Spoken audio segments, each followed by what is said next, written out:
be reality. And then they sniff the fucking marker to get high again, you know.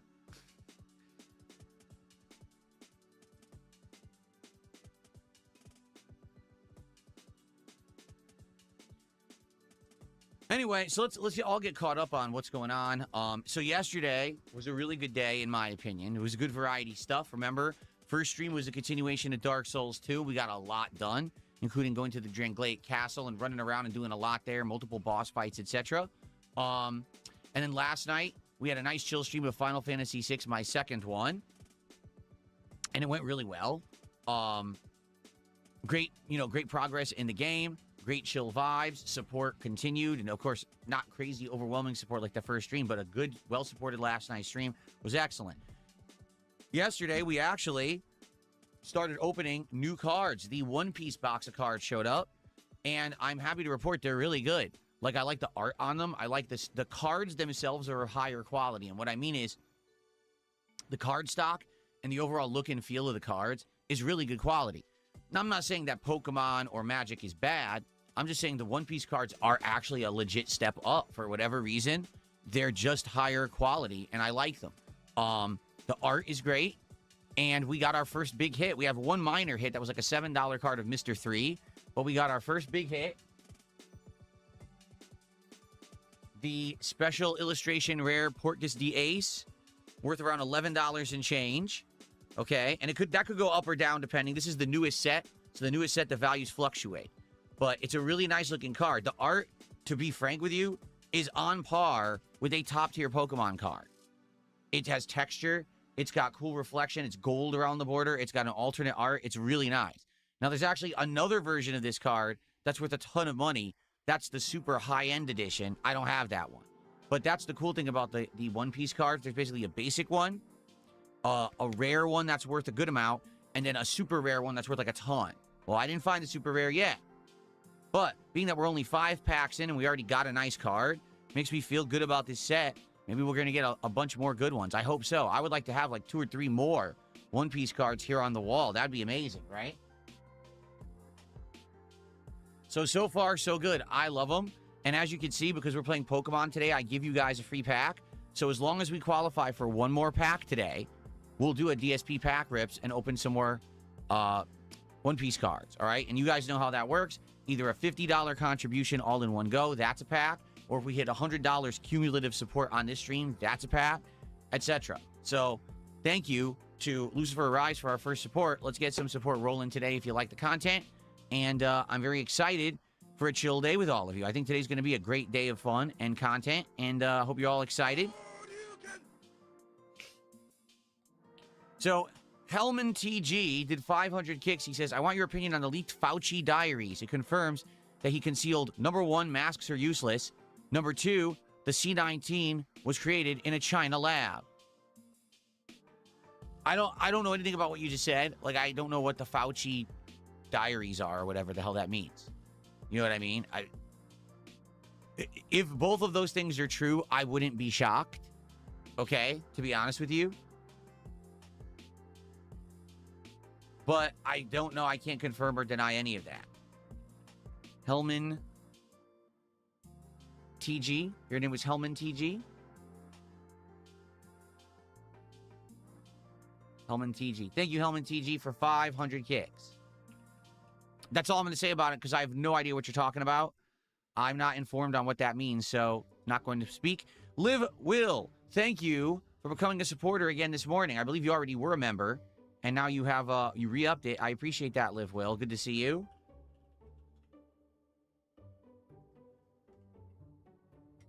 Thank you guys for the early support. You're awesome. Oh, is that true? Matthew says there is a newly redone official remaster of the Reboot TV series now on YouTube. Super duper early CGI for kids, but it actually was a series that was ongoing narrative, meaning it wasn't some kids TV series where every episode some kind of slapstick Looney Tunes reboot with, you know, jokes. It was an ongoing serious narrative. When I was watching Reboot, I was also watching shows like the Batman animated series and the X-Men cartoon. And they were all kind of the same, you know, interesting adult themes, well-written plots, good shows for kids back then. I recommend Reboot, except it looks very rough around the edges. It's such early CG that you'll watch it and be like, oh, man, that doesn't look very good. But the writing is great.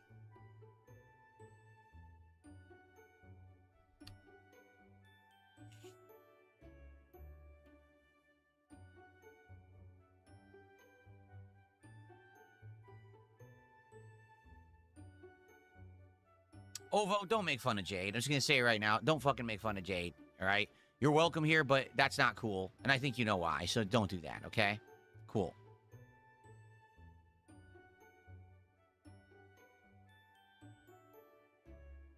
Oh, reboot. Didn't they make another reboot later on? I feel like there was another reboot. Not a reboot of Reboot, but it was like another series of Reboot later on. I feel like they did that at some point.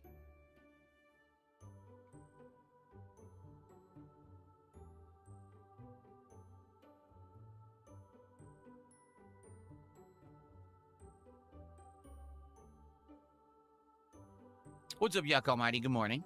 How you doing? So yeah, today we're doing the continuation of Pokemon Brilliant Diamond here on this stream. We just finished up the Ice Gym, and now we're going to continue on. I actually don't know where the plot's going to go now. I have no clue, because we did all the lake events or whatever they were, and then we did the Ice Gym, and now I don't know what's left.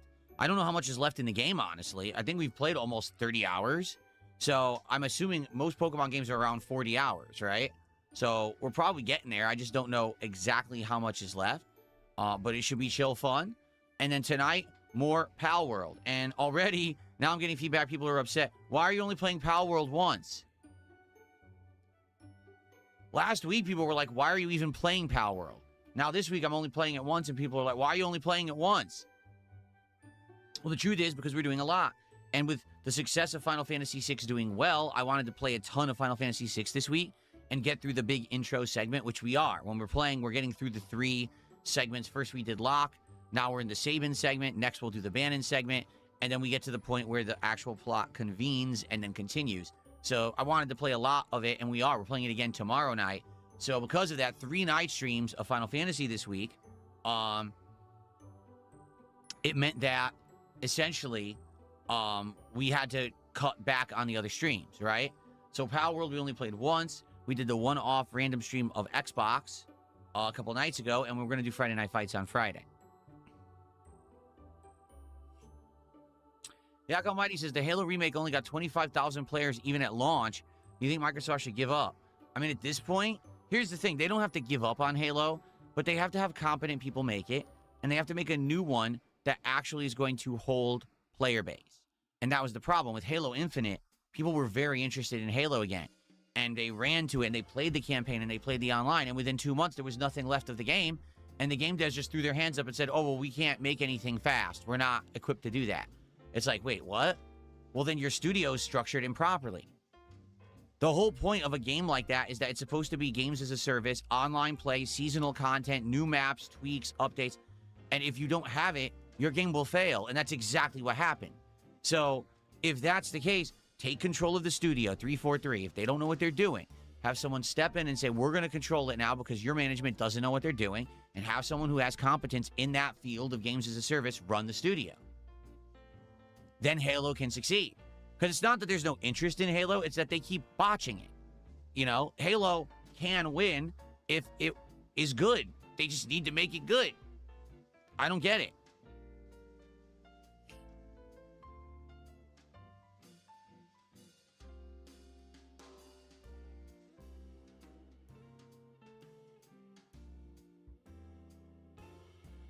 Anyway, so today should be a great chill day. And hey, hopefully we'll open more One Piece cards. I'm trying to get an update on the Pal World cards because those are supposed to be shipping. Apparently they did, like they were given over for shipment yesterday. But for some really bizarre reason... okay, I got an update. They're apparently coming on Saturday. That's what it says here. This literally just updated this morning. And it says... the Pal World cards should arrive here on Saturday morning. Well, I'm off on Saturday, as you guys know. But that means, I guess, on Sunday, we should be able to start doing Pal World stuff with the Pal World cards. Keep in mind, the Pal World cards are going to go fast. Why? There's only 12 cards in a box. That's why the box is only $50 compared to all the other cards that I've been doing.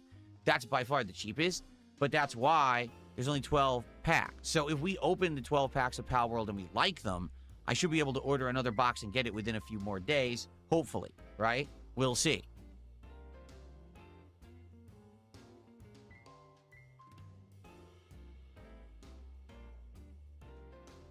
So that's good. I got an update. So that's coming. Okay, so now we know it'll probably be here on Saturday. Sometimes they come a tiny bit early. Maybe it'll be here for Friday, but more than likely it's going to show up on Saturday, which is fine. You know, we have today, tomorrow, and Friday left in this week. We have the One Piece box to go through. We have only opened 5 packs out of the 24, so there's 19 left. And then we've got the rest of half of the Pitch Black Pokemon box that we didn't get to yet, so that we have a good amount of stuff to go through. I don't think we're going to run out by the end of the week.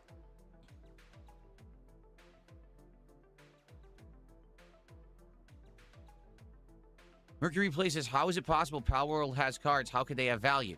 Well, that's the thing. It's a test, right? It really is. They're testing the waters to see if people will buy them, if they'll have value. No one knows yet.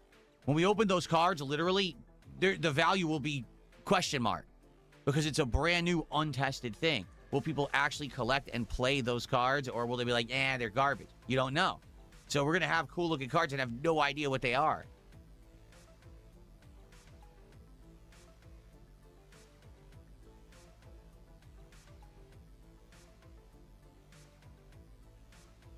I don't know what that is, Matthew. He says, what do you think of bows or oxtails? I've never heard of that. I don't know what that is.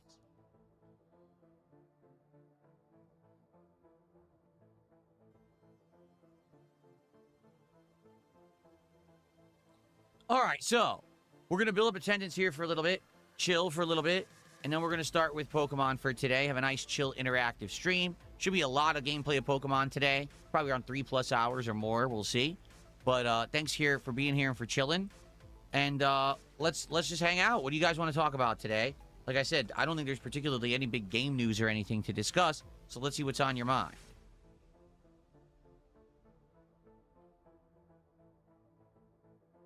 No, I don't want SpongeBob cards. Oxtail is an anime series that features an ox named Bose or Ollie. Oh, never heard of it. What's up, Faded Shadow? I'm good today. I'm in a good mood, ready to chill, ready to have a good interactive day. All day is going to be interactive content today. People Person says, March 2023, Pokemon switched from yellow borders to silver. If you can afford a box from that era, that would be sick. The yellow is the nostalgia for me, probably affordable.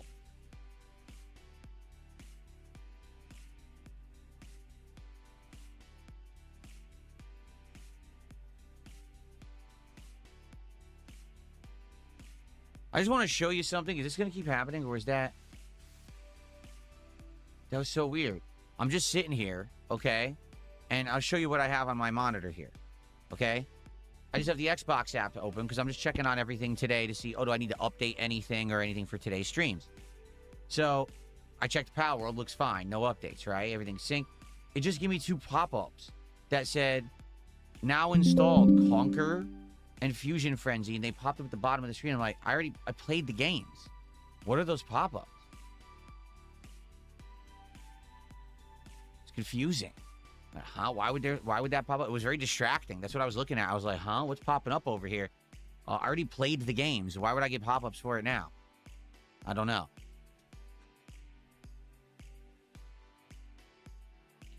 So as a people person talking about the old Pokemon cards, if you have a recommendation, okay, of a box of cards that's older and you think it would be cool for the streams, let me know what the name of it is. But I'm going to be honest with you. Anything that seems it's like 2-3 years old is way too expensive. Like, I'm talking, the cheapest I've seen anything from 2-3 years ago is over $500. Why? It's not like there's insane value in the cards. It's just, it's older, so now it's more expensive. It's dumb. I just don't get that, but that's how they seem to be doing it. So, I don't see the value of investing that much money in a box of cards that will have no real value for us. It's not like the cards are going to be better. It's not like we're going to get a hit that's worth a ton. You know what I'm saying? Like, It's not, that's just not the case.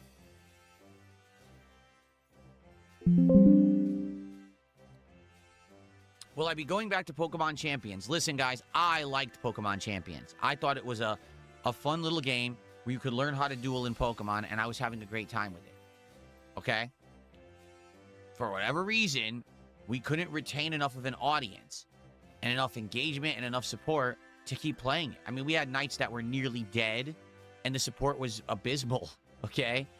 I can't make people like certain things, and in this case, I think people like the chill vibes of classic Pokemon, where a game that you've played, you get that nostalgic feeling watching me play it, helping me through it, telling me, you know, here's where this rare Pokemon is, you can go catch it, you know what I mean? That's all been fun. But when it comes down to actually this dueling, I liked it, but there was a lot of people who didn't. They found it very boring building a team of Pokemon, and getting the right level of like setup between the stats and the special moves, and then teaching me the dueling and how in the doubles or pairs, duos, whatever it was called. I think it was duos actually.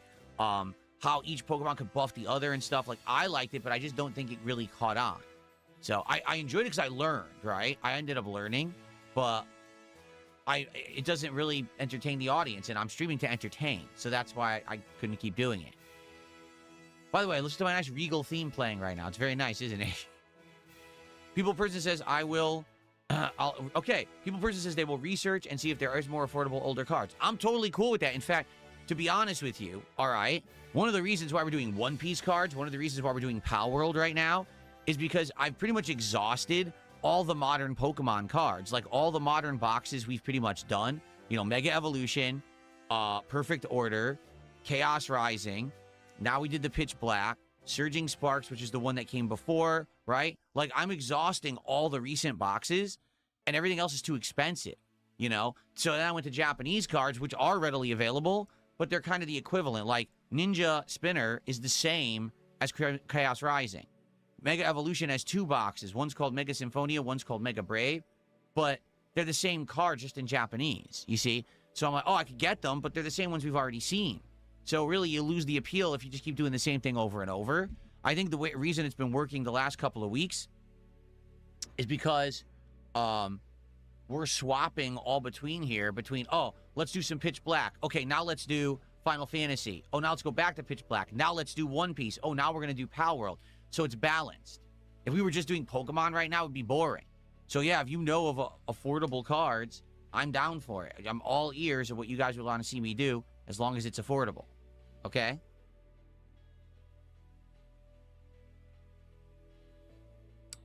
Nothing here says, since you've opened so many TCG packs, I would sort out and put your minor rares together. Those are only like 50 cents to $3, but they add up. So here's what I'm doing. I've already kind of showed you, but allow me to show you, okay?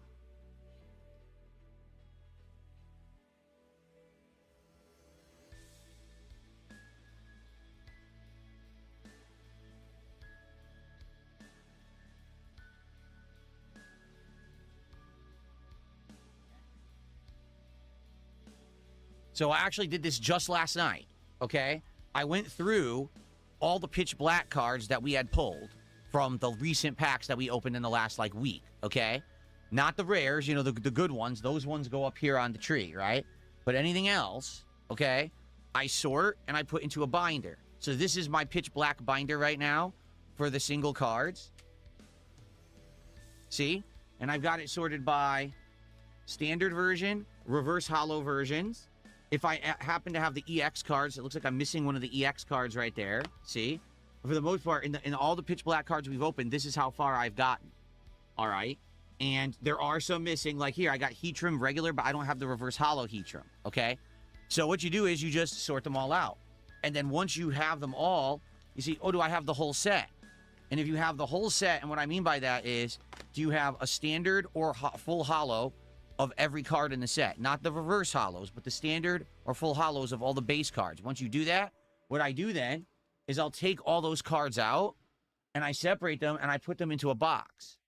Okay? And I have a box, what's called a storage deck box. And there's all these columns in the box and there's holes in the front where you can actually put the packs of what you have in that column in there. And you put them in there and you store them. It has like slots and everything. It's really nice. It's good quality stuff. And so I am documenting all of my cards. All right? I just started doing it. I have to do it. And what I'm going to do is eventually, I'm going to have a binder for every set that we've opened. So I'll have a binder for Pitch Black, a binder for Surging Sparks, a binder for Phantasmal Flames, etc. Every box we've opened, I'll have a binder. And then I'll have a box where I store the full sets that I have, and I separated them out. And then I have an app that actually prices every single version of every card. Okay? So then what I'm going to do is go through, and I'm going to count, like, for example, right here, right? First card in Pitch Black is Tropius. So I'll say, okay, so far, how many cards of Tropius do I have, right? 4. So you go into the app and you say 4 normal Tropius, and it prices it, adds it to your total value for that set, and also for the type of card. So it actually prices out English and Japanese and other ones too. Because there are other sets. I don't know if you know. I think there's Chinese, Indonesian. There's all these different versions, okay? So it'll price it all out. So not only am I pricing the individual cards in the binder, but also I could price out the whole set. And I'm going to keep track of all of it. So you're absolutely right. It's not just about, oh, I got a hit, and that hit is worth $50, and that's how much I know my cards are worth. No, this is where there's going to be value, too. Every card here is worth anywhere between, like, 4 cents up to, like, 50 cents. So when you have a binder full of hundreds of cards, this binder alone could be worth hundreds of dollars, you know, and that's for each set. So each kind of cards I've been opening have hundreds of dollars of value. So yes, that's what it's all about, okay? So that's part of the hobby. That's why it's a fun hobby, because it's not just about opening the cards and saying, oh, look, I got a hit. It's about keeping track of, did you have the whole set, storing the whole set, pricing the set, and all of that. It's an ongoing thing that's fun to do. Like, I actually like it. I used to do this back in the day with my collecting my cards in the 80s and 90s. I had baseball cards, and then I had pop culture cards, like Batman 1989. I had a set of those cards. Ninja Turtle cards, when the Ninja Turtle movies came out, those were popular. And then I started collecting comic book cards. So I had X-Men Series 1 and 2, Marvel Masterpieces Series 1 and 2, and more like that. And I did all of this back then, and I found it very fun. So now I'm just doing it again in the modern era. The only difference is these cards actually have value. Like, they will go up or down in value, and I actually might be able to do something with them in the future if the prices go up and people want us, you know, the collection or whatever. It's actually pretty cool because unlike back then it was just for fun, you know, your kid doing it. Now it's like, oh, this could actually long-term end up being something that's an investment that you could sell or whatever, which is nice.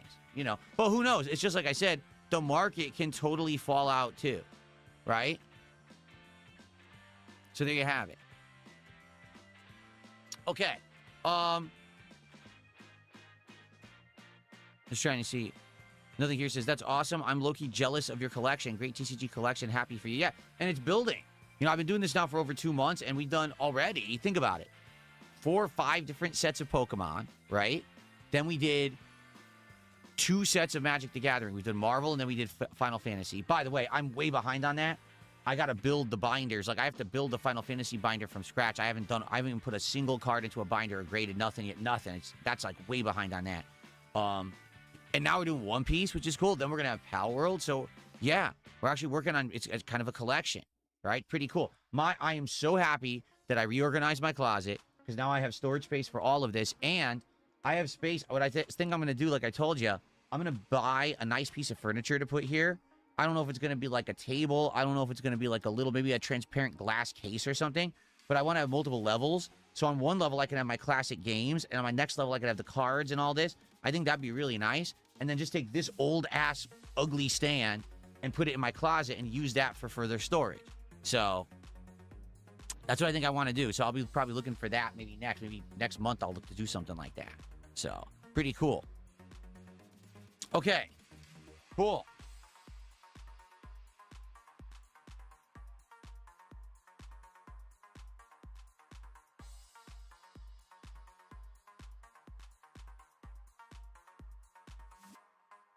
Level up completed. Oh, alrighty.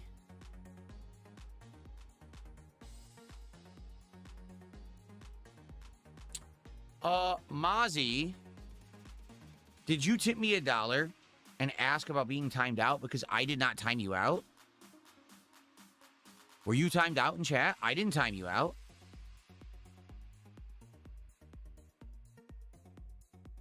I don't know. Mozzie says they were timed out for no reason. I did not do that, so I'm not sure what happened. Thanks for the bug. I don't know what happened. Sorry to hear that happened. I don't know. Was it the bot?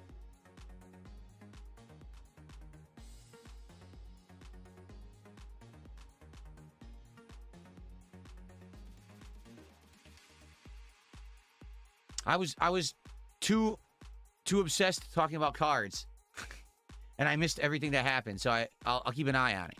Okay.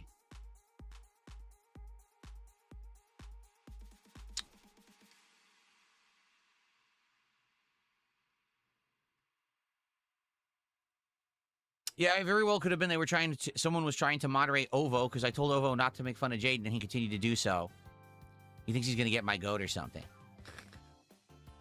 Ovo, is this what you did to Wings? Is this why Wings was always angry at you? Did you go into his chat and do stuff like that? It's just childish stuff.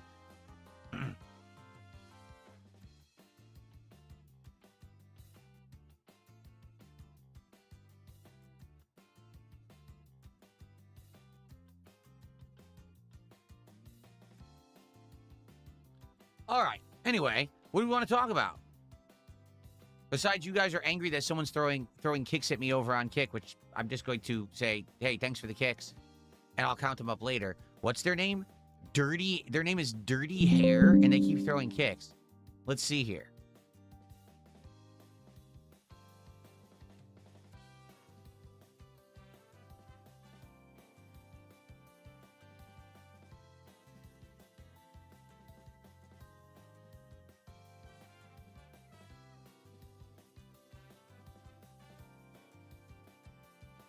Yeah, there's no way to see yet how much they're doing.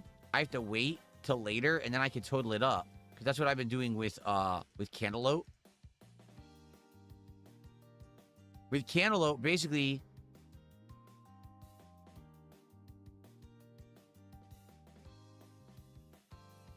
I'm trying to find the kicker's stat.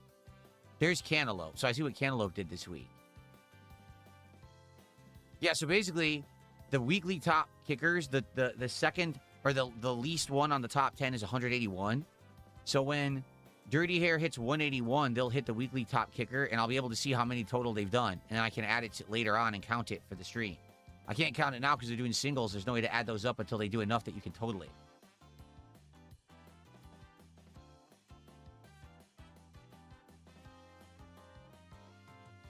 Max Wick says, can we do some card organization streams? Here's the thing. Cards are a part of my content, but they haven't been the focus yet, right? It's always been, oh, we're streaming a game, we're hanging out, and then if we get support, then we'll do cards as a little side thing. I'm not opposed to doing dedicated streams for cards, but there has to be card-minded people for those streams. Like, gamers are not going to want to come and watch me organize cards. They're going to be bored to tears of me doing it, right? Much like when we did the streams where it took inventory and priced and graded my classic games collection. That was for a certain audience. It wasn't for everyone. It was just for a certain audience, right? So maybe I would consider doing it if there seems to be enough demand. What we could do is I could say, oh, I'm going to save this certain set of cards that we've been opening, and we'll take that night and we'll actually take the cards and, order them in a new binder, grade them, price them out. And then by the end of the night, see what's the value of that set of cards. Is it, hey, was it a good set that we made money on the binder? Did we actually get the entire set or not? I would be okay with that. But again, I don't know if that's content anyone would want. Is that content anyone would support? That's another question entirely. It's not just about me putting out content for the sake of doing it. It's because I'm trying to entertain an audience, and that audience will support the content. So if people would come by and be like, hey, Phil, we'll watch you do it and we'll support that stream, then I would maybe do it. But I'm not convinced yet that would be something that people would support. Right now, people are supporting opening the packs and seeing the cards and getting the hits, right? That's what's the exciting factor, is that, oh, there's suspense there where Phil's opening the cards. He may get a big hit. You know, that's what people like to see. Sorting, grading, pricing, I don't know if that's going to be as entertaining and people will want that. Not sure.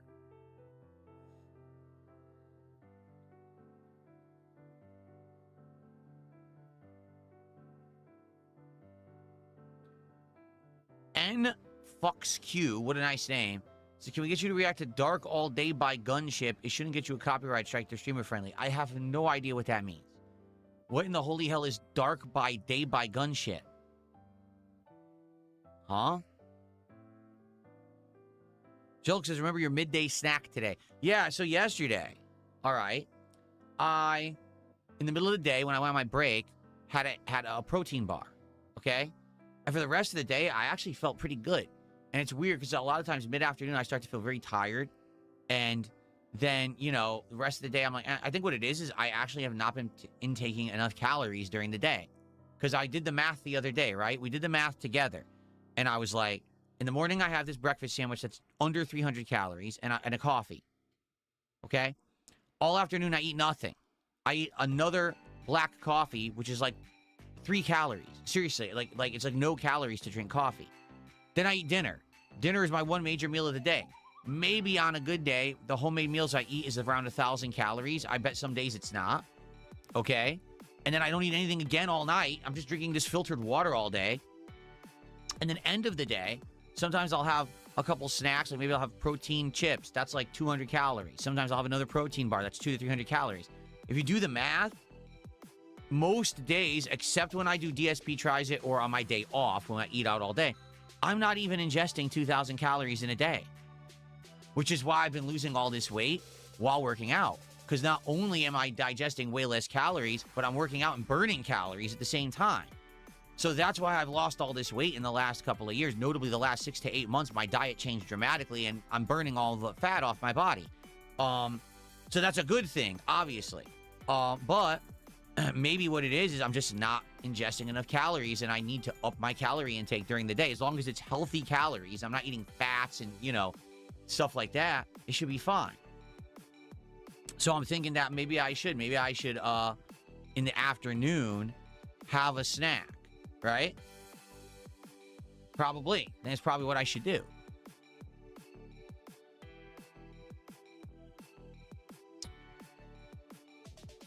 Once again, Lip Smacking Gaming, if you think I look ill, it's because you're used to people being fat. Just being honest. You're so normalized by seeing fat, bloated people, notably Americans, and you think that's normal. No, this is actually the body type I'm supposed to have for my height and build. I researched it. It says for someone who's 5'11", which I am, to be a healthy build, the actual fluctuation of weight should be 150 pounds up to around 175, and it depends on the level of muscle and stuff that I have. I'm fluctuating between 160 to 165. So I'm right in there where I'm supposed to be. I'm actually at the correct body weight right now for my size and build. Before I was overweight. But you say, oh, you're skinny. No, I'm not really skinny. I'm actually normal. Like, I'm normal. How you're supposed to be. But people don't understand that. They legit don't understand that.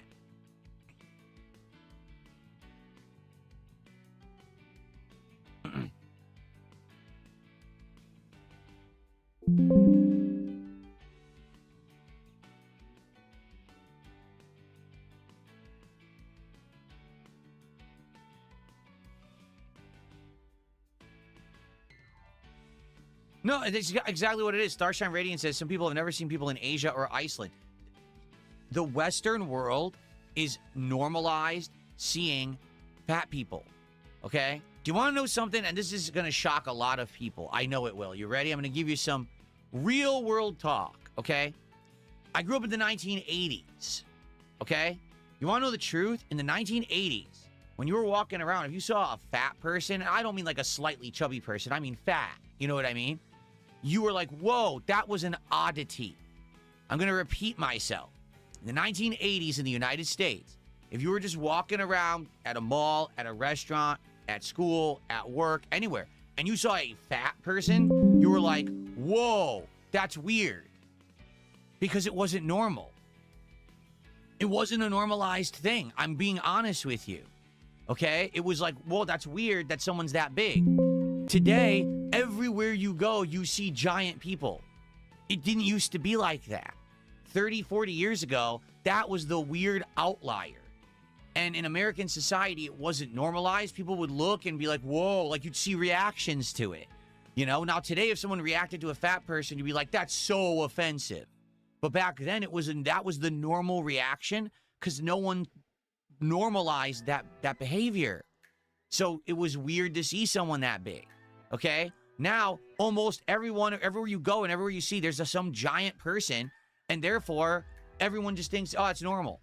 So now you see someone who's skinny, because I've been fat most of my life. Okay, I was skinny when I was a kid and in high school. As soon as I hit college and then my early to mid-20s, I gained a lot of weight and I basically never lost it. I was always bloated, right? And now all of a sudden, the last couple of years, I've gotten healthy. I've completely changed my diet and I've started working out. I lost all that weight. And now to you, it looks weird. Oh, he looks so weird. That's not normal. No, this is normal. This is how I'm supposed to be. The doctors have confirmed this is how I'm supposed to be. This is how I should have looked my whole life. And then you would think this is normal. But you're so used to seeing big fat streamer, you know, that now you're looking at someone normal like, oh shit, he's skinny. No, I'm actually not. I'm actually exactly how I'm supposed to be.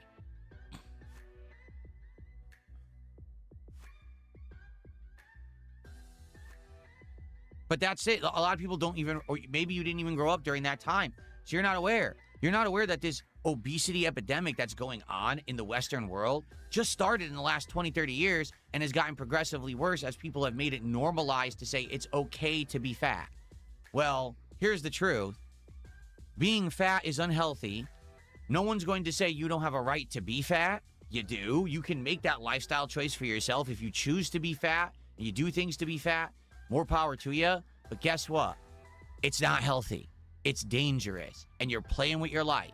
It's that simple.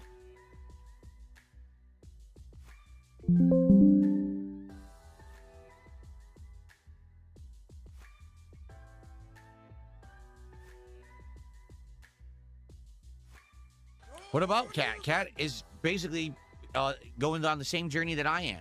We're both eating the same exact healthy food. We've both lost a ton of weight. She also, we had a doctor's appointment and she got checked up and the doctor was like, this is amazing. You're great, absolutely great. Great progress. So.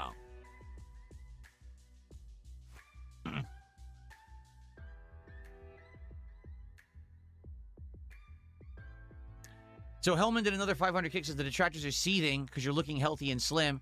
You can do better if you dye your goatee. That is true. My goatee is all white. I have been working on growing it out a bit in the last couple of weeks. I'm trying to, I used to just trim it all the time. Now I said, I'm going to grow it out a bit and see how it looks. And I think it looks a little better grown out. What do you guys think? I think it's fuller now, and I think it looks a little bit better fuller. Okay? But you're right, if I dyed it, okay, then it would probably look even better. But I don't really care about it. And working my neck to shape my face. Well, this is probably right here where I got a little bit of excess, but I'm losing it. I just noticed recently, in the last few weeks or months, I would say, I'm starting to lose the face fat finally. It's taking forever, but I am losing that too. So that's a good thing.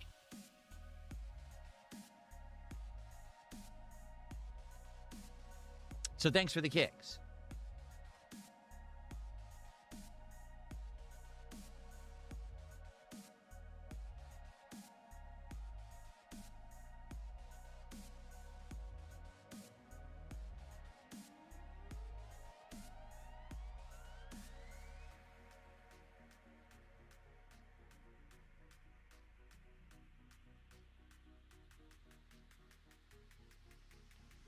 Well, Only Fear of Death says, what is the secret for you losing all the weight recently? Because it feels hard to kick cravings. You replace the cravings for the bad things to cravings for good things. Like, I'm not lying when I tell you this. You can easily eat healthy and it tastes good. The problem is society has normalized eating the bad things that taste good, right? When you go to McDonald's right now, do they feed you a turkey burger on a keto bun with seasonings that taste good and say, eat this? Or do they say, here's the insanely greasy beef burger with cheese and fried in heavy oils. Here you go. But you can do that. Like, when we eat burgers, we eat turkey burgers that are third-pound turkey burgers, seasoned, okay, fried up in a simple light oil, and you just have it with basic condiments on a keto bun. All right? So now low calorie, high protein. You're not getting any of that fat that you get, but it tastes good. You can do that. There's healthy proteins out there. You just have to find them and choose those as your alternatives to the mainstream ones that they try to shove down your throat and claim are the ones that everyone in America eats. Well, you don't have to eat that shit. You don't.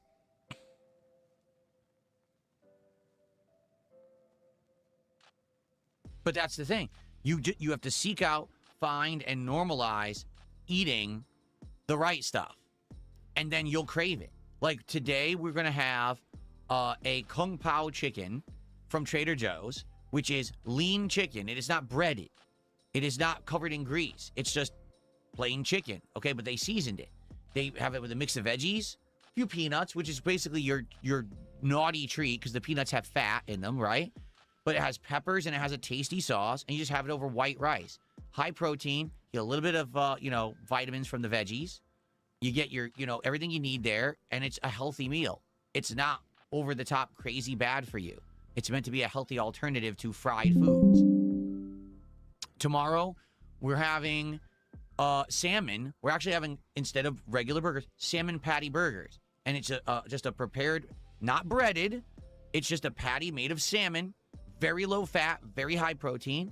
And you fry it up and you have it on a keto bun. And I add a tiny bit of a garlic aioli. Why is it okay for me to have the garlic aioli? Because that's the fat content of the meal. So it's okay to have a little bit of a healthy condiment on there. And we have it with a side of rice and vegetables. That's dinner.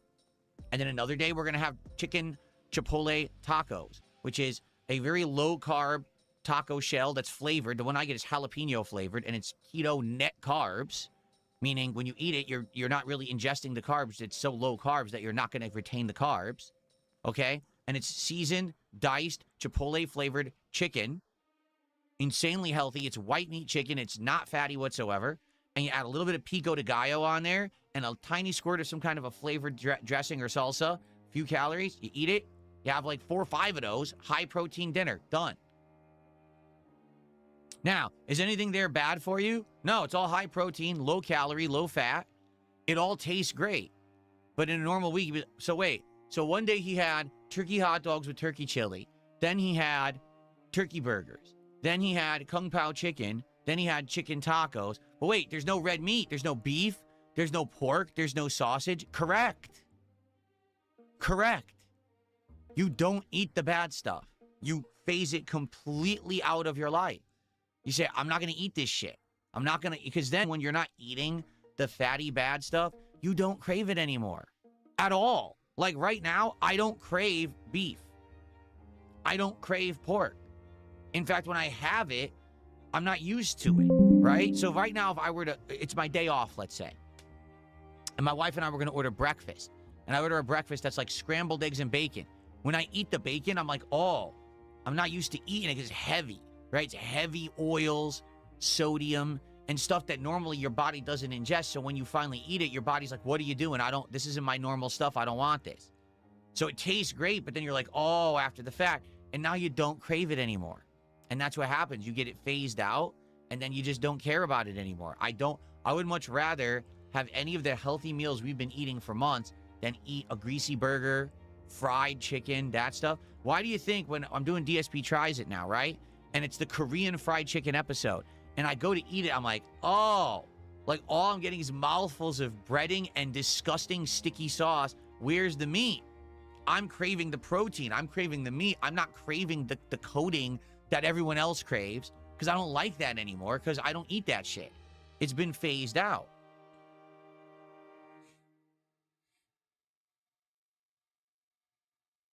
Gar says, is it... Hold on. Let's get you out of here. He says, is it satisfying seeing detractors seethe about your good health and physical transformation? So here's the truth. I don't know what you're talking about.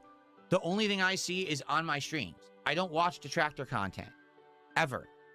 The only time I even hear about it is when you guys tell me about it in the streams or when I see trolls come to the chat and react. So when the trolls come to chat and say, you look sickly, I laugh. And I say, I know they're saying that because they probably are saying that in all the detractor content. And that's hilarious to me. That's fucking absolutely hilarious. That I become lean and I become way more buff and I'm healthy and happy and they're seething about it because they can't handle it because they're all just sitting there fat fucking slobs with no discipline and absolutely nothing going on in their own lives and they're pissed that I'm doing well. So that's how I know, because they react like that in the chat, so I know exactly how they're fucking thinking.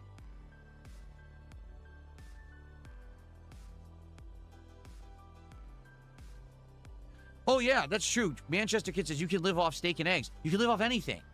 The human body is incredibly versatile, okay? When you give the body something, it's going to survive off of it. It doesn't even matter if it's nutritional or not. Like, you can eat very low nutrition food. The body will adjust its metabolism to survive off of it. It's not going to be happy about it. And certainly things like your cholesterol and your arteries getting clogged, that's not good for you, but it will survive as long as it possibly can. But the point is, you're not supposed to feed your body the bad things and make that be normalized. That's not good for you. Does that make sense? By the way, it looks like Dirty Hair stopped spamming the chat with a single kick, so now maybe I can see how many they did. Hold on.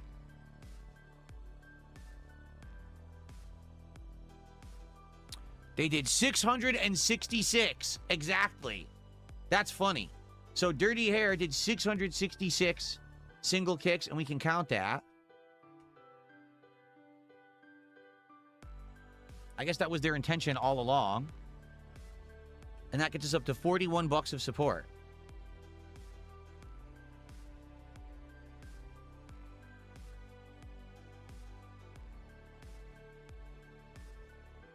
Okay. I did do a Burger King DSP Tries It last week. It's like I said, when I do DSP Tries It, that's the exception to the rule. That's when I'm eating the bad food for the week.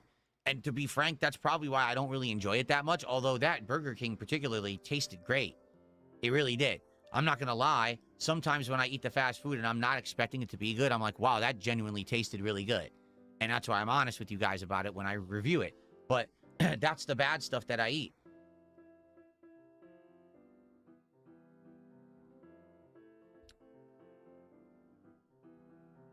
What's up, Sloppy Steaks? How are you?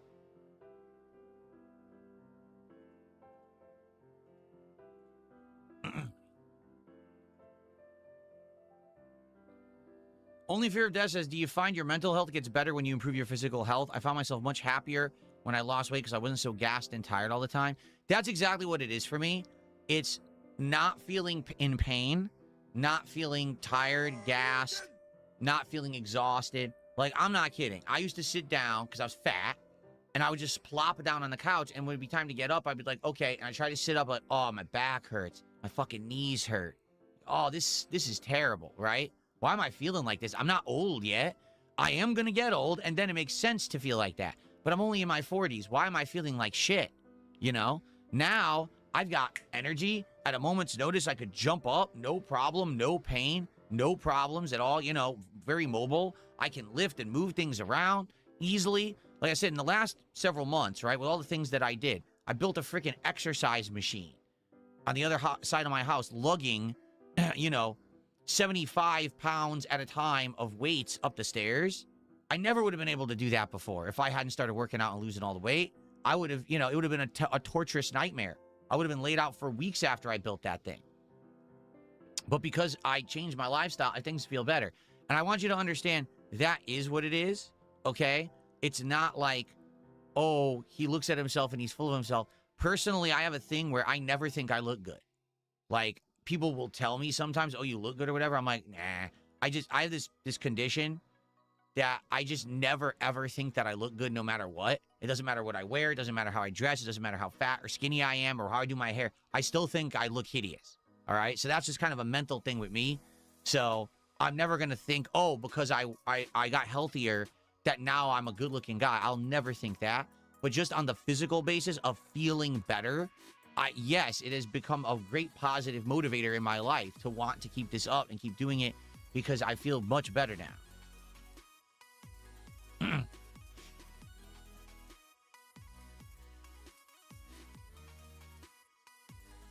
Oh, absolutely. Liv Will says, is it better for your mental health to avoid detractor content? Yes. There's absolutely no reason ever to watch detractor videos. Here's the difference. People who actually like you and want you to improve will come and tell you to your face, this is what needs to improve. They'll make positive suggestions for improvement in your chats and on your streams. They'll give you constructive criticism, okay? The detractors don't care about that. The detractors will never admit that you've improved. The detractors will never give you a win. They're only there to detract so that they can make money. So no matter what you do, it's always bad. When I was a fat ass, all they said was, he's a fat ass, he's lazy, he needs to lose weight, he needs to exercise, he needs to eat better. So now, I've lost the weight, I'm eating better, I'm exercising, oh, he's sickly. Huh? But you said that's what I needed to do. So where's my W? Oh, well, we can't give him the W because we need to make money. So we just say he did the wrong thing again, and again, and again. That's how it works.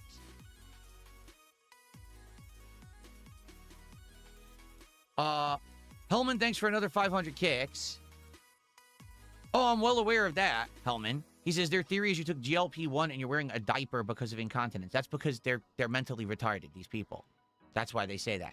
Because again, for them to admit that I have improved doesn't fit their narrative of, hey, we have to say everything he does is bad to make money. So they're going to completely just fabricate things. Their way of thinking is not normal human thinking, because normal human thinking, you'd look at me and be like, oh my God, yeah, Phil's, wow, he looks so much better. How many people have come by and they're like, whoa, I haven't been here for like a year or two, and holy shit, Phil, you look completely different. This is awesome. Wow, good for you. But then the idiots who are here every day and just say toxic things to them, oh, well, it's because of this and this and this. They're always the justification and the nonsense because they can't handle reality.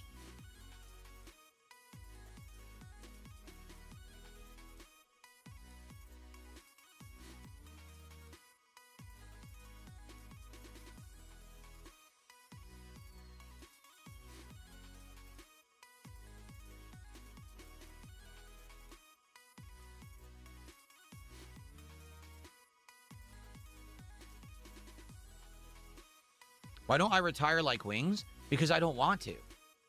I don't want to work offline. I don't want to go have an IRL job. Everything out here sucks, being honest with you. I know what the job market is like out here. It's not good. I would have to go work 2-3 jobs, okay? All shitty IRL, crappy jobs, probably, working retail, managing a store, a restaurant, shit like that.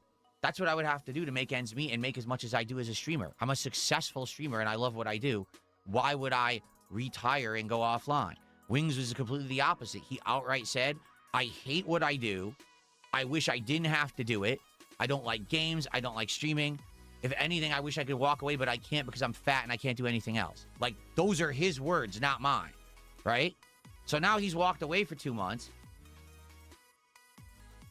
So maybe what he was saying all along was nonsense. And he could have done it. It's just that he didn't want to, or maybe he wasn't motivated to, but something finally pushed him off the internet. I don't know. I love what I do. I have absolutely no reason to stop.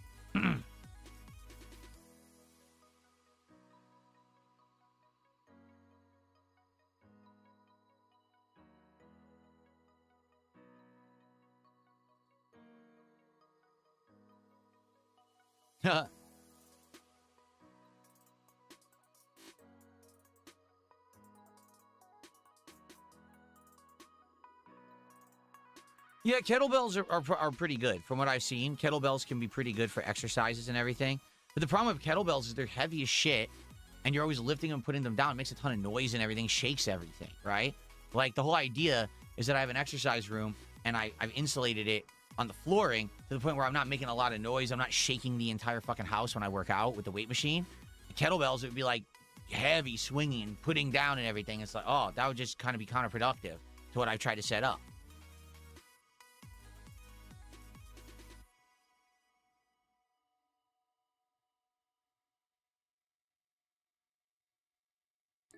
Please react to the longer Resident Evil trailer that came out. Maybe we will. Maybe tomorrow. We already got... Wow, this show's already been going on an hour? Holy shit. Wow, time flies, man. I swear, I come on these morning shows, and I'm like, hey, I don't know what I'm going to talk about today. I really don't have a clue. I wonder how the show will go. And then an hour passes in a finger snap, and I'm like, what the hell just happened? We've been doing this for an hour. So maybe we'll do some reacting. Maybe tomorrow, if people want to do some reacting, maybe I'll do some reacting on the morning show.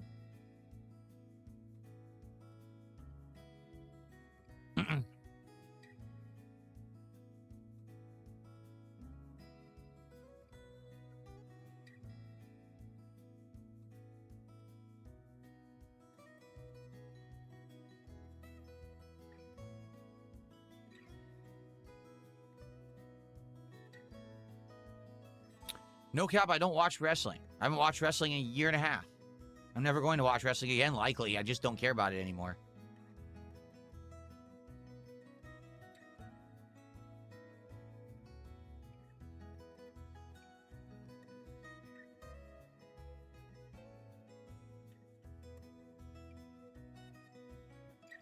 People ask us some of the dumbest questions. I'm just going to say this because, okay, so the latest criticism of my content is the cards, right?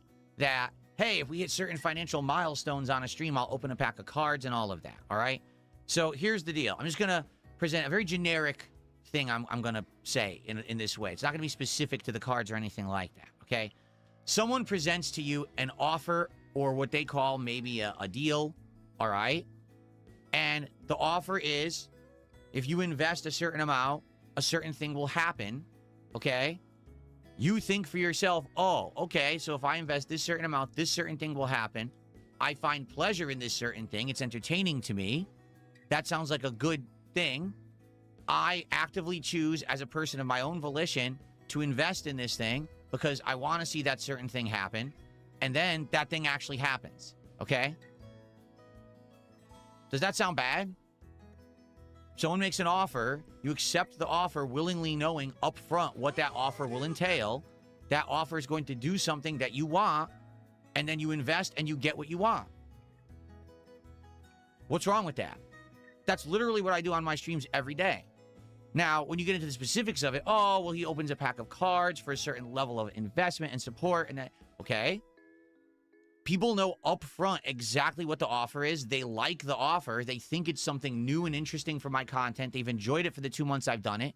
They're supporting it in droves. They want more of it. They're saying and suggesting new things for me to do with it. New sets of cards, new projects. Hey, some people are even asking for entire streams of just organizing the cards, right? So if people are asking for it, they want it, they like it, we've tested it, it's working, they've proven they want more of it, and they'll support it. What's wrong with that?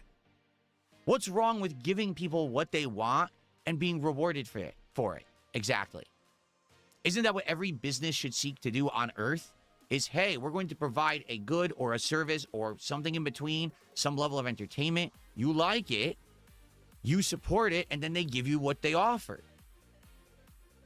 The only way that you could have an issue with it is if you feel like it's not exactly as presented or expected. Like, for example, if I said, hey, if we hit $100 of support today, we will open a pack of cards. And then we hit the $100 and I say, I've decided we're just never going to open that pack of cards. Sorry. But you said you were going to open a pack of cards when you hit the 100 milestone, right? Right. So that's a lie. That's a scam then, right? That's a grift. Where I said I was going to do something that was deceptive. We didn't do it. That has never happened. All right? When we hit milestones, we open the cards. It might not be exactly at that right moment. I explained the premise of the show is that we're going to save up 2 packs. We'll do it together so we can do an episode called DSP Pack Rips. For the record, the show is doing fine. The show is always getting consistent views, anywhere between 300 to maybe 1,000 views. It depends on what hits we get. If we get bigger hits, then more people will watch it, you know. But the show is doing good. People like the premise. People like the fact that I'm saving up packs so we do 2 or more packs on a show, so it's not a boring episode where we're rushing it or anything like that, okay? No one is complaining. Literally no one who has contributed for it has complained. It's only those who are angry at the success of this idea and show that don't like it because you guys are shitbags who want to see me fail. But I'm winning. So you're very upset about that. Too fucking bad, because that's reality now. And it always will be. I'm going to be winning and you're going to be seething. So the sooner you accept that, the better your life will be. Because just sitting there and whining and complaining, saying Phil's a scammer and all this, it's not reality. The reality is I laid the groundwork of how the cards would work. My viewers actively accepted that groundwork, liked it, supported it, and it's continuing to be successful. And it will be for as long as I so choose to do it. Or if it falls off and people don't like it anymore, then we stop doing it. But you just sitting there crying about it, all you're doing is you're embarrassing your fucking self. You're the one that's soiling your own fucking diapers every day, not me. You're the sad saps who just cannot accept the fact that DSP knows what the fuck he's doing and is successful. So, fuck off. No one cares about your opinion around here. Really, no one does. You're pathetic. Move on.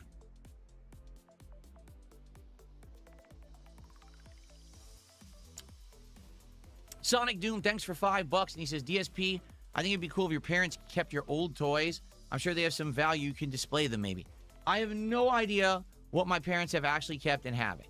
At one point, I felt like they did keep everything, but now I don't know if that's the truth or not. I also have absolutely no idea what the condition is of any of the stuff from when I was a kid.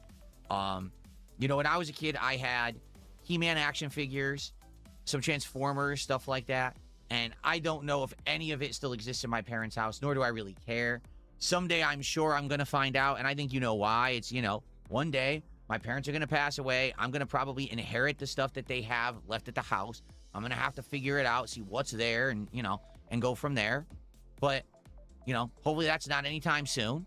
I'm not too concerned about it. I'm certainly not in a rush to fly out there and take inventory of my childhood toys to see what's there. I don't think it's that big of a deal.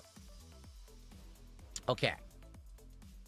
Hanslander, thank you for a $10 Canadian super chat. He says, I like the cards. At least it's a payoff. The people that bitch about it are the same people that will simp out for female streamers and get absolutely nothing. Of course. You have to understand, I make an actual offer of something that people find of value, and if they support it and then they get what they want, there's nothing wrong with it whatsoever. Period. Period.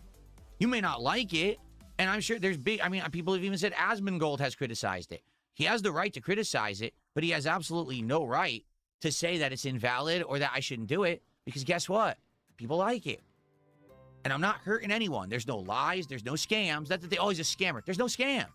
It's exactly as offered. I give you what you want. People like it. It's successful. If you don't like it, I guess that's your own opinion and that's your own prerogative to subjectively say, well, I don't like the cards. Then don't support them. But if people do, that's none of your fucking business. There's enough shit on planet Earth that there's things you cannot like that can still be successful. Does that make sense? It's okay to not have to like every little thing. If you don't like cards, that's okay. You don't have to be a part of it. But they're working, and people are liking them, and I'm successful doing it, so where's the problem in that? The answer is there is none. The only problem is you're jealous. That's it.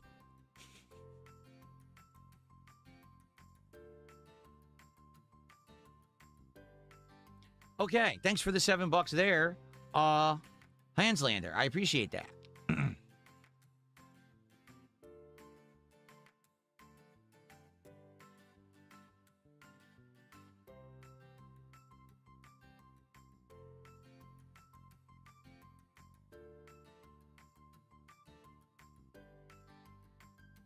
Exactly. Nothing here says, how dare you open cards when people are supporting it? Imagine a restaurant serving dishes the customers want and keep ordering. It's shocking. Exactly. It's exactly right. There's no difference here. It's just that people don't like me. So because they're upset that I'm successful, that's why it's a problem. If anyone else on planet Earth was doing what I'm doing right now, it'd be acceptable. But because DSP's doing it and it's successful, it's all wrong. You know?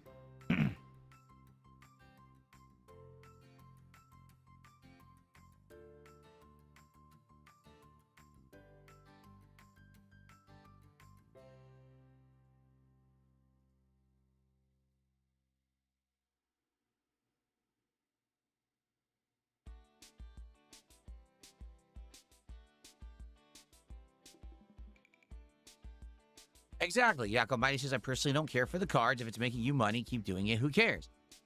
So here you go. Here's another thing that makes absolutely no sense. Someone just said, except people at the restaurant get the food they ordered. The chef doesn't eat it in front of them. But what if he did? What if that was the offer? What if the business was, we have a business where you pay and someone that you know and like eats a meal as a result?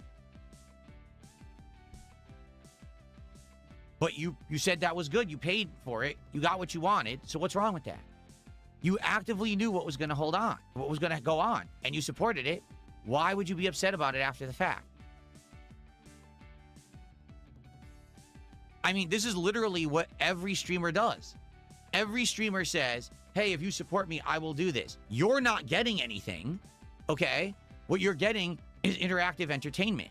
You're getting that streamer to do something in reaction to your level of support, whether it's playing a certain game, singing a song, having a pop-up celebration on the screen, writing your name on their arm and marker, opening a pack of cards, eating certain kinds of food. This is an insanely common thing that streamers do. But because I'm doing it, it's wrong. Everyone else is allowed to do it, right? Because it's wrong for absolutely any streamer whatsoever to accept monetary compensation to do something on a stream, or it's all allowed. So which is it? Because guess what? If none of it's allowed, every streamer has to go offline right fucking now.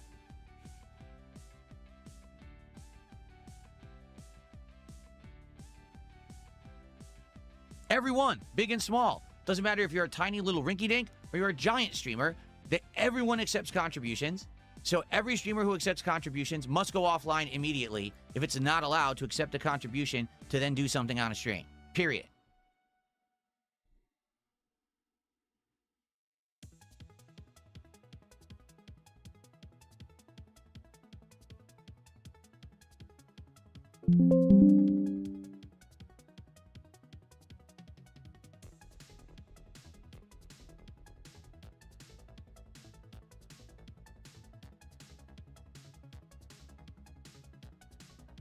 Well, I hope you've enjoyed the morning show, everybody. It's been a good one, and it's hilarious, again, when I just speak honest truths and facts, and then there's a total crash out by the idiots in the chat. You're like, well, Phil's crashing out. No, you're crashing out to what I'm saying because you can't fucking handle reality. You really can't. You sit there eternally online, living in your fantasy worlds and lives, not realizing how miserable you are, and you're so upset that DSP is successful. Boo fucking who for you and your stupid diapers and your Depends that you're wearing there that you're pooping and peeing into right now. That you say it's me, but it's you doing it because you're so fucking upset about reality. You can't handle it.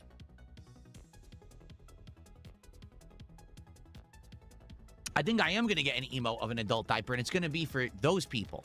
And we'll put it every time that they're whining and complaining in the chat. We'll all spam the diaper emote for you because you're the ones who fucking need it, not me.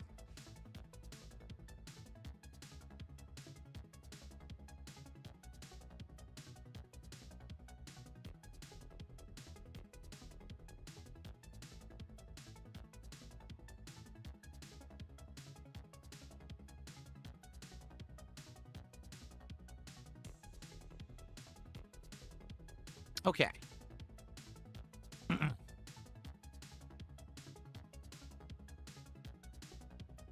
All right, well, final opportunity. If anyone would like to do a little bit of talking or Q&A, all right, let me type in the chat here. We'll do a little bit more, and then we'll end the show, and we'll get ready for Pokemon. And we'll chill and have a good time with Pokemon this afternoon. For the record, you guys have already supported very well for a morning show. We're at, what, 58? Wow, $58 to support already. We're more than halfway to our first milestone. And if we hit that $100 milestone, we are doing DSP pack rips on this very stream because we already have a free pack that I do for when I play Pokemon. So we'll do it. When we hit 100, we guarantee the show at the end of the stream. Cool.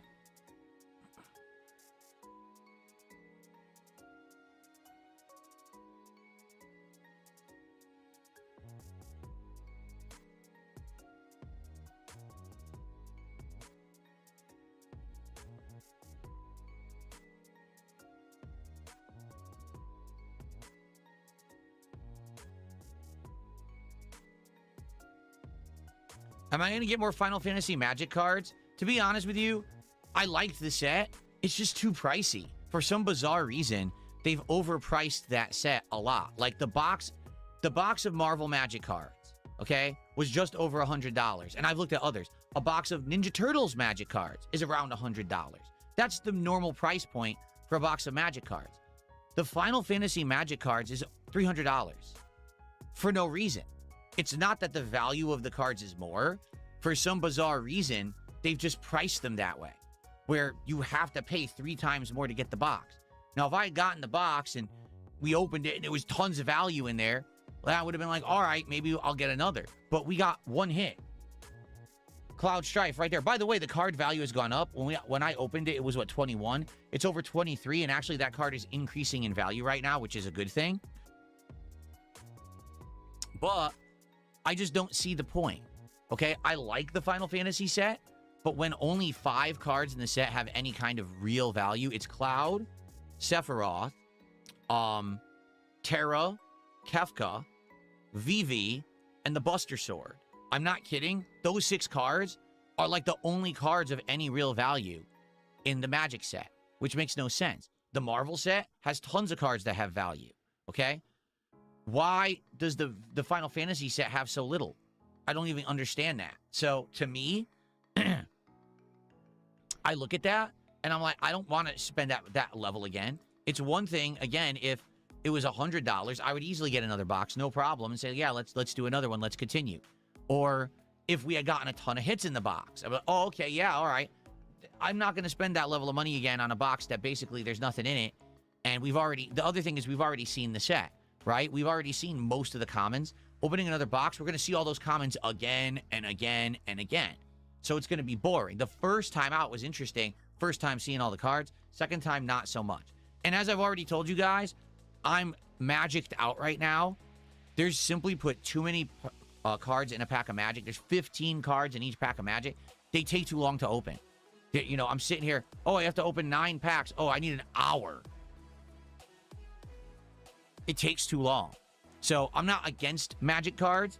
I just don't want to do any right now. Maybe in the future, you know, maybe in a month or two, if things, you know, change, or if there's a new set you guys want or something, I would consider it. Right now, I have absolutely no desire whatsoever to open Magic cards. I want to do anything but.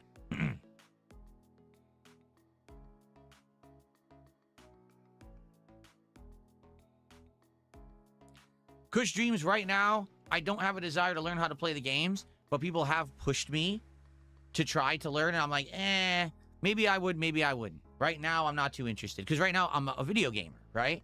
So my thing is video game streams, and then the card openings and collecting.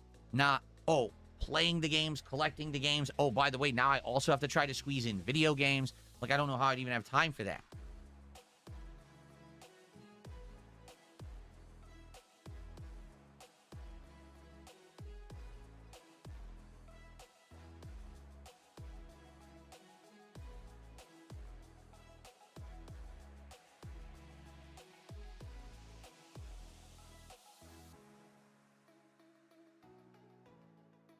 Why do I think the Wii U failed? Because Nintendo presented something no one asked for.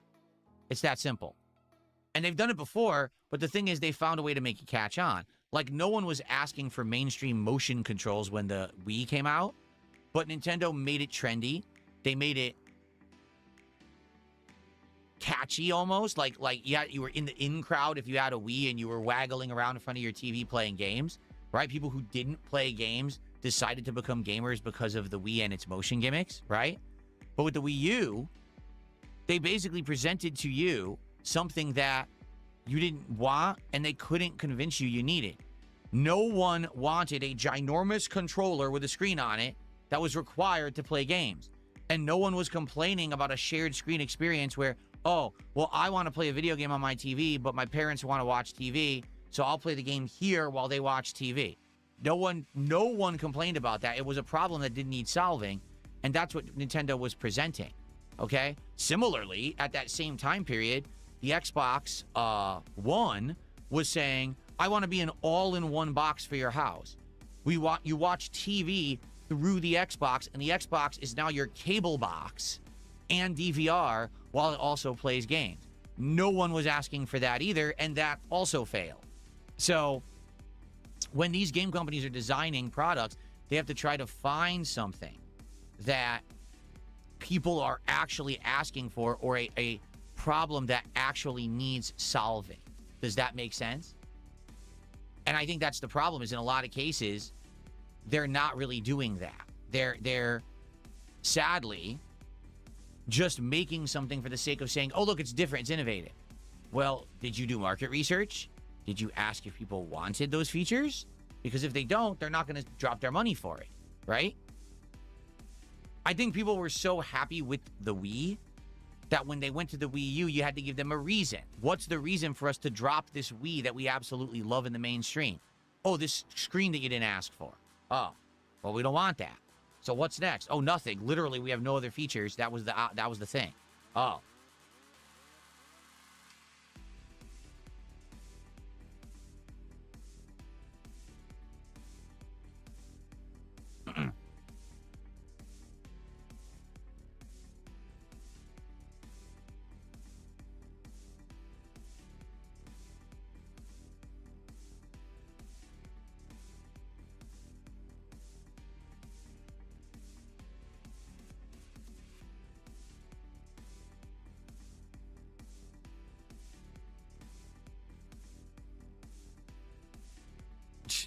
Well, people person says, speaking of Nintendo, you think they'll seize the moment and capitalize on PlayStation's failure by promising to keep physical? They were already phasing out of physical. Remember the game key cards and crap like that? They already were doing that. It's just that they're Nintendo, so no one complains. Seriously, they already were selling games with the key card inside. So, oh, you buy the physical, you open it up, and all it was, hey, you redeem it. It's not really the game on there. It's a redemption, and then you download the game to your Switch or Switch 2. They've already been doing that. But no one talks about it because it's Nintendo, and Nintendo gets a pass on everything. So now Sony announces, we're no longer going to make any physical discs as of 2028, and it's like, you know, the sky is falling, the apocalypse is here, rivers of blood, plagues of locusts, end of everything. But when Nintendo already said game key cards 2 years ago, why didn't we have the same reaction?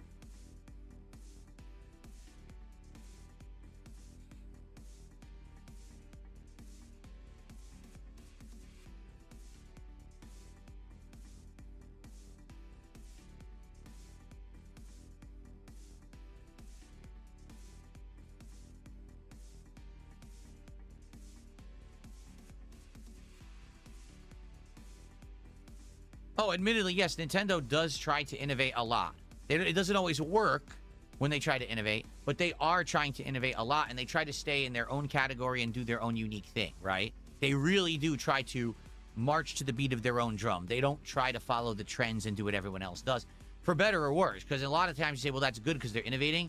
At the same time, here we are in 2026, and we have a Switch 2 that likely still is not up to snuff with modern tech, which is why you still can't play a lot of games on it, or if you get them, it's an inferior version, because they still don't have the right specs to be competitive with their contemporaries. And so, oh, we march to the beat of our own drum, so that means that your games run like shit? You know what I mean? Like, that's not acceptable. But that's kind of a reality of Nintendo.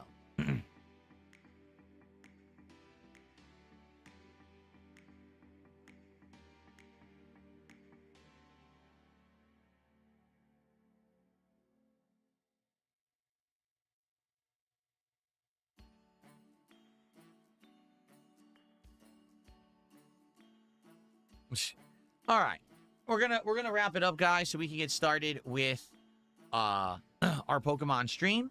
For those of you who are here for the morning show, I hope that you enjoyed. It was a chill one, in my opinion. I had a good time. Thanks for the early support. I always appreciate when we get a good amount of support before we've jumped into the major focus of whatever a stream is going to be, and today was no exception. I hope you'll stick around for Pokemon Brilliant Diamond for the next 3 or so hours that we play it. It should be a good, chill stream. Lots of progress, hopefully, in the game. Maybe some more Pokemon caught. Who knows, right? And, like I said, if we hit our first milestone of $100 of support, we'll be doing a DSP pack rips of the One Piece cards at the end of the stream. All right? So, remember, this is the middle of the week for me. Tomorrow, we still have another morning show, and then we have a podcast on Friday. We still got great content coming up. Notably, tomorrow, we return to Assassin's Creed, and we actually do another stream of Final Fantasy. Friday, we got more Dark Souls, and the return of Friday Night Fights classic fighting games. So, good variety coming up, and I hope that you will join me for it. Okay? Thank you guys for watching the DSP Morning Show. I'll see you all tomorrow. Peace out. Okay. Let's get set up. First thing I need to do is actually hook up my Switch 2 and get it up and running. And then I got to move everything over, and then we will start. We'll play for about an hour, and then we'll take a break, and then we'll play for another 2 hours. Okay? Okay. Let me get that hooked up. Give me a sec.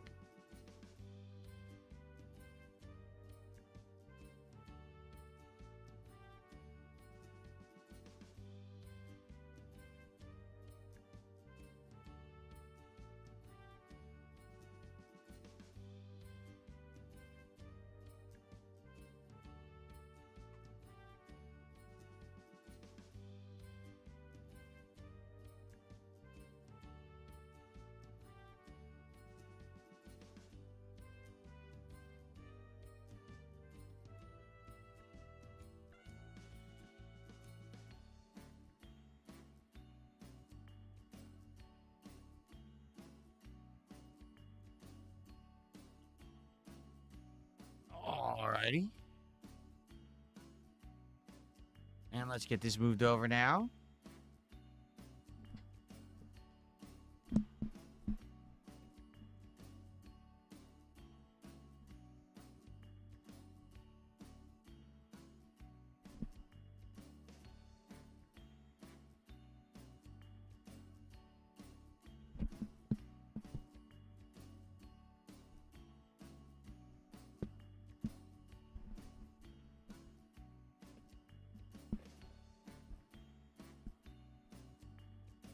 What do you mean charge the controller? The controller appears to be fully charged, doesn't it?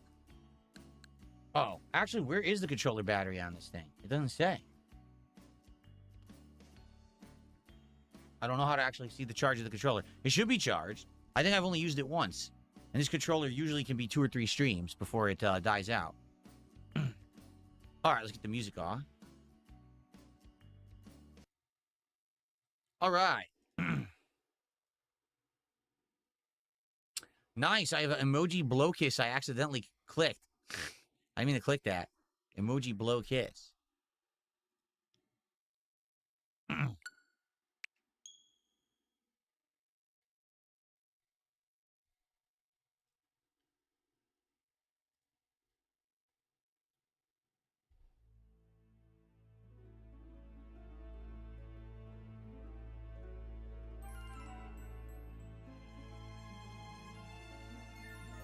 Actually, is that even the real Ovo in YouTube chat? Because it says the channel's only 5 months old, but I thought Ovo was a long-time Wings troll. So how could their YouTube channel only be 5 months old?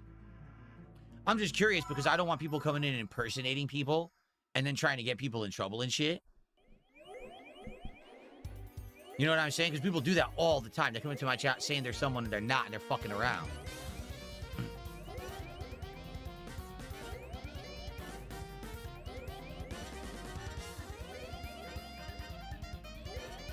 Actually loud. Is it not? Hold on a second.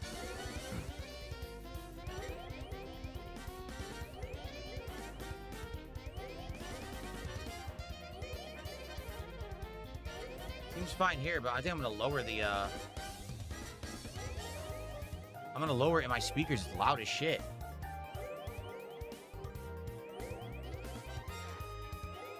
I think it is an imposter.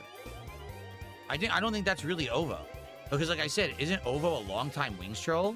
So how could they be a longtime Wings troll if their channel was only exists for 5 months? Here, let me look.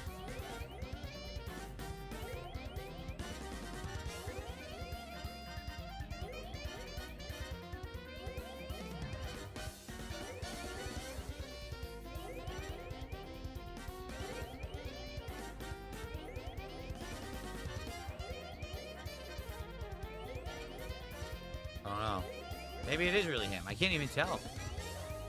See how little I know about these people? I don't know.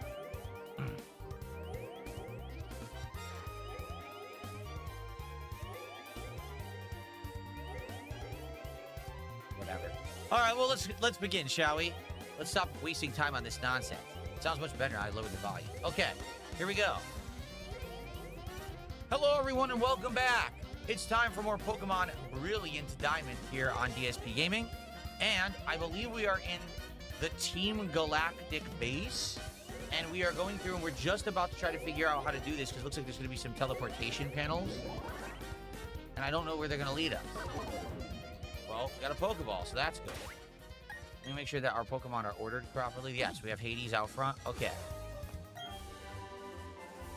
Scald. Isn't this, it's a water attack, but it could leave a burn, so it's unique. It's like hot water. I think so.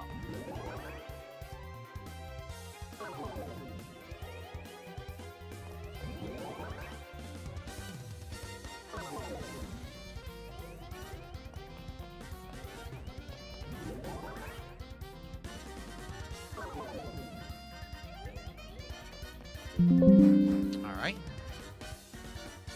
Well, multiple ways to go. I guess we'll do the fight first. I'm like this close to getting my promotion to commander. I'll impress our great boss by making you my newest trophy. I'm sure you will. All right.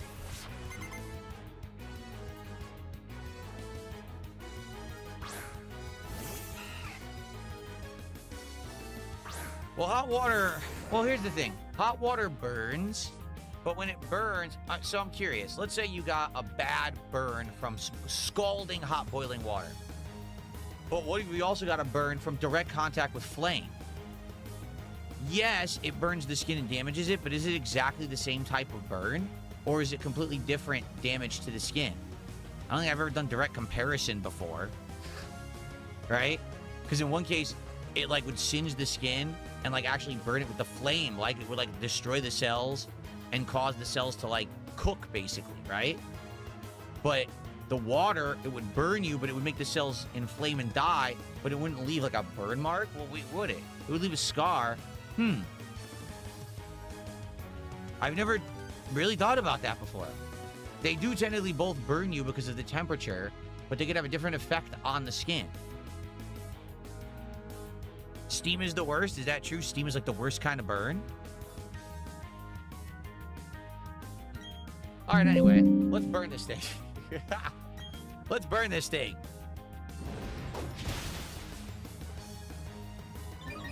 That was the flame kind of burn, for the record, right there. There you go.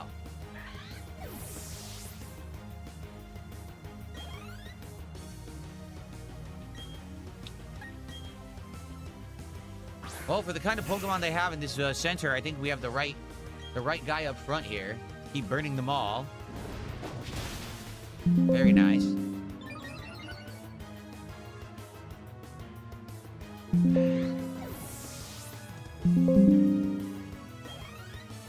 Pilgrimage says, I always thought UV is the worst. I weld. If you get exposed skin, that light will burn you very bad. Like UV light.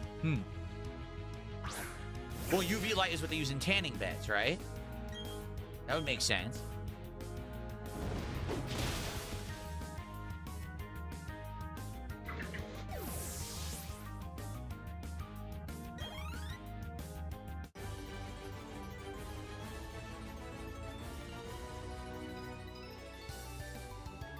See, that's true too. Someone just said I got burned by dry ice once, right? So what about the burn you get from dry ice? Because that's extreme cold rather than extreme heat. Is that the same kind of burn? Because they're all called burns, but aren't they technically all different? Like actual flame contact versus, say, scalding water versus extreme cold of dry ice, right? Like...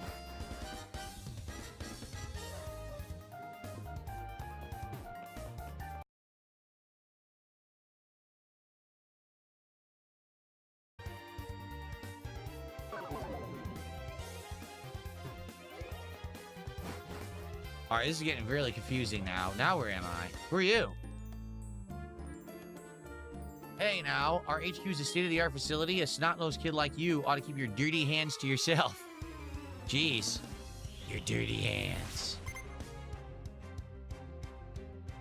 Mr. Killer Goose says the worst is hot sugar. It sticks to you and it burns longer. Oh. This leads a whole new dimension to playing Pokemon and having a fire Pokemon here. You know what I mean? Like, great. Let's talk about all these awful, debilitating, painful burns. Oh, look, I'm burning Pokemon.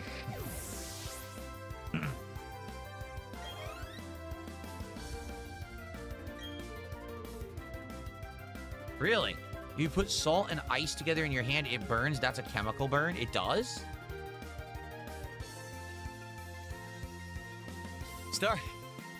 Starshine Radiant says, honestly, a dry ice burn feels the same as a flame burn in the end, but you won't get a blister. Really?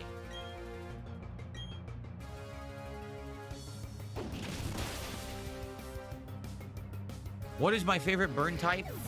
Sick burns. Those are my favorite. Yes. The ones where you really cook someone.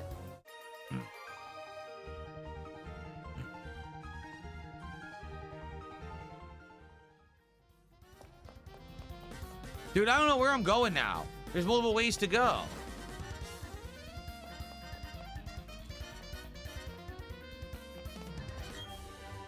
Okay, maybe I'm getting good stuff now. Sludge Bomb. That's a good ability, right? I might want to give that to Skuntank. A galactic key. Oh. Does that open this? I literally found the key right outside the door. So what the hell was the other way then? And by the way, should I keep Sludge Bomb to Hot Dog? I might want to. It's probably really good.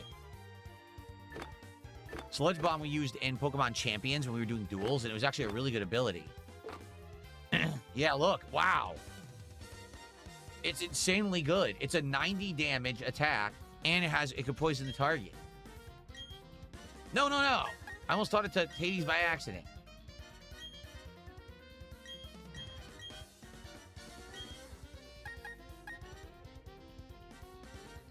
Venom Drench is good. Because look, it lowers the attack, special attack, and speed stats of a poison target. So, we should get rid of... Well, first of all... Oh, Sludge Bomb's a special attack, and he's an attacker, not a special attacker. Shucks. Shucks. Man. Because the thing is, Venom Drench is good if we poison with Sludge Bomb. See? Yeah. He's a physical attacker. So we shouldn't even teach him Sludge Bomb. Yeah. Alright, forget it. That sucks. Thank you to Starshine Radiance for $10. She said, epic key puzzle. Yeah, put the key right next to the door it opens. What a puzzle, right? What an amazing puzzle.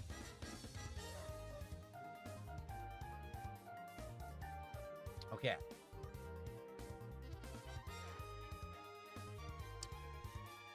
Okay, so let's not do that then. And the thing is, I think I want to go back now, because now there's the other two Team Galactic guys that we didn't do anything with yet. Yeah, Venom Drench is worthless right now because we don't have a way to poison the opponent. So I'm gonna have to change that for sure.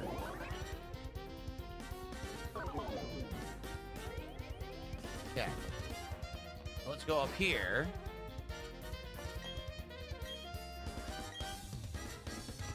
I already have the key. People like you don't understand why we do what we do. You don't understand Team Galactic. Is that why you defy us? No, I'm just a contrarian.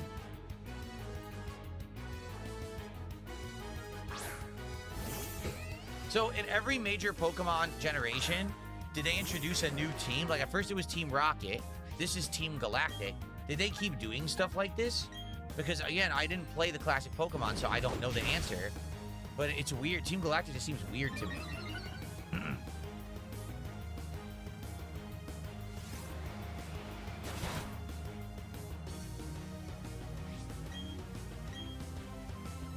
How do people outside react to my shirt? Well, as we know, it's 2026, and absolutely no one on planet Earth knows what Pokemon is, despite the fact that Pokemon is the most profitable IP in human history. So when I go outside, people see my shirt, immediately have no idea what's going on, and they just shriek in terror and run away. What a stupid question. Okay.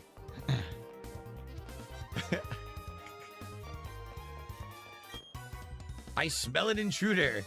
I'm sorry, I forgot to shower this morning. Actually, I did put on some nice cologne for you, some Davidoff this morning, so there you go.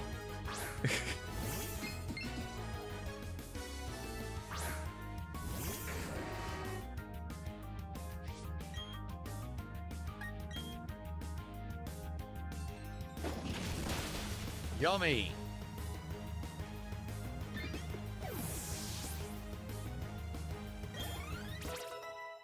Soy Roy has leveled up. He wants to learn Ingrain. What is that? What is Ingrain? It lays roots to restore HP on every turn, but it can't switch out.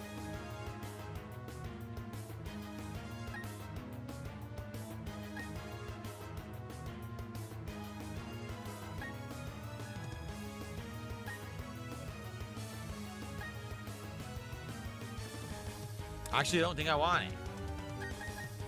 No, I'll get rid of Swagger. Okay.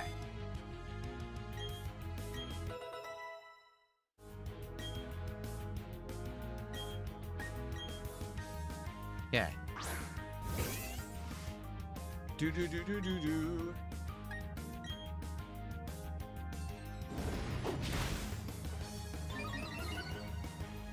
speed up and speed up.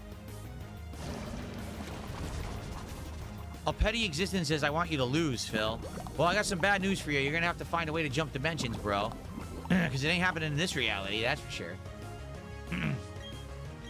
Okay. Why'd you have to remind me? Yes.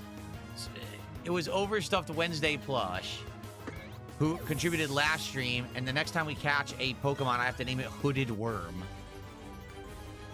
So stupid. But, yeah, I do have to do it, as dumb as it is. But we're not catching Pokemon anytime soon, luckily.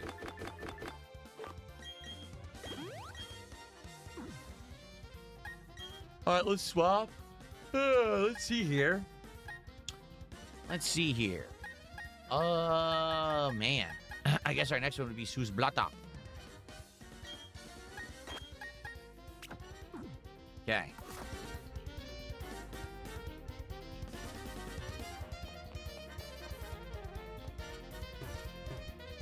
Huh? Oh, there we go. Nice.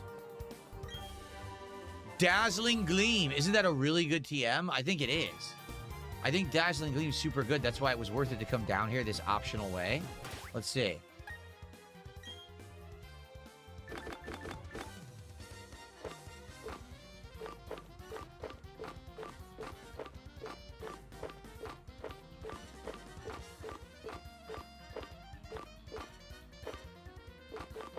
The fuck is it? There it is.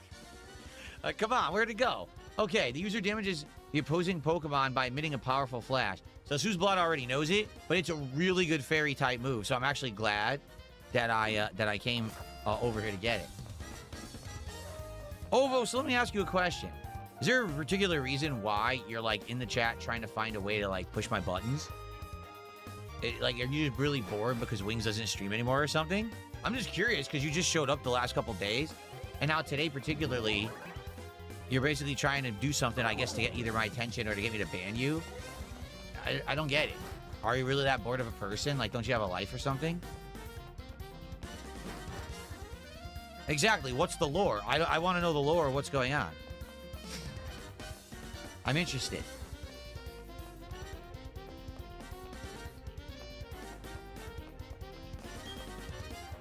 I've been with Team Galactic for 5 years. I haven't gotten a promotion yet.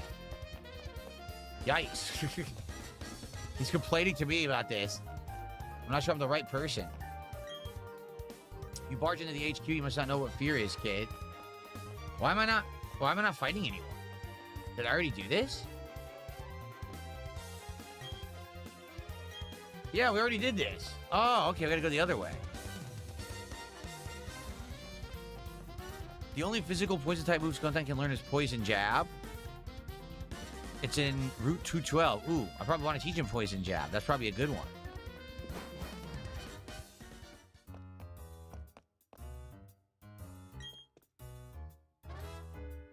Wait. So I went backwards. So now I don't even know which way to go. I'm confused. We can't. So I got the key and I went out here. Where am I supposed to be going now? Is there another door I need to open somewhere?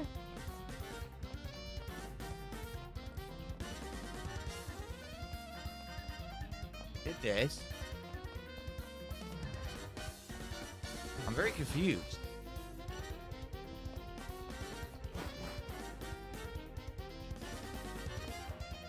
Maybe I have to go to the other teleporter. Because I went left, correct? So maybe I go right? No, see, we did this too. What's that green teleporter there? Yeah, how do I get to that green teleporter? Huh. Good, 220. Save your pirate joke for tomorrow. It'll be appropriate.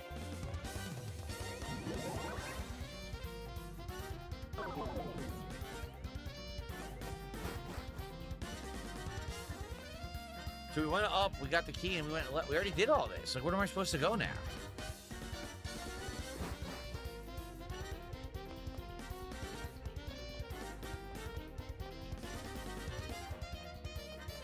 Right? We already went over here. We got Dazzling Gleam. There's nothing else in here.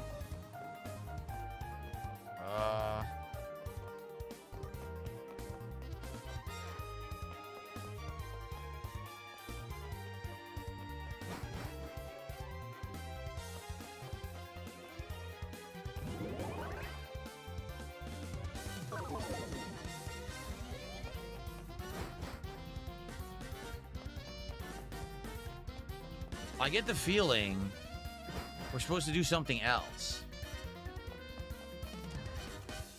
No, Matthew, right now I have no distinct plans to play Pokemon on a Friday. I know you said that the Drift Blim can only be caught on Friday, but it's just not aligning. So I don't know. We went all the way back here.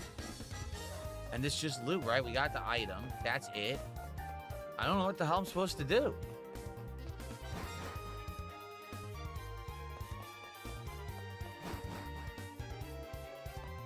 What the hell?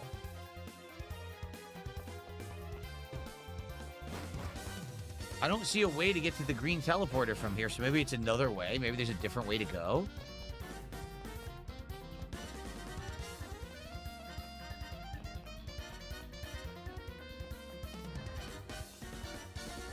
Oh, Ovo, you're leaving?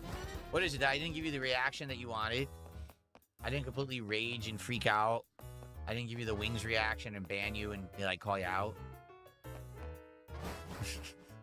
Sorry. So we have the key, but now do I go somewhere else? Like there was a green teleporter, but I couldn't ever reach it. So, see? I don't know what I'm supposed to do now. There's no green teleporter to go inside the building. Is it from another place? I don't even understand.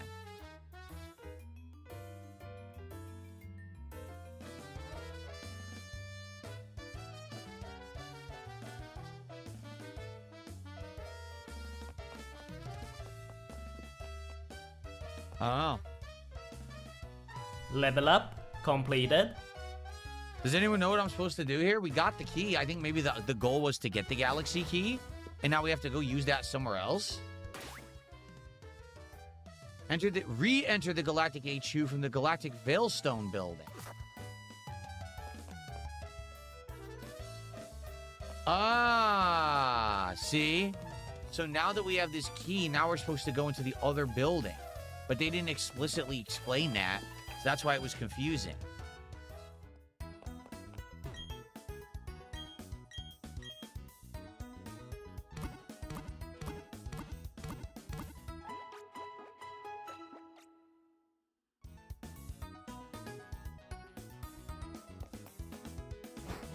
Okay.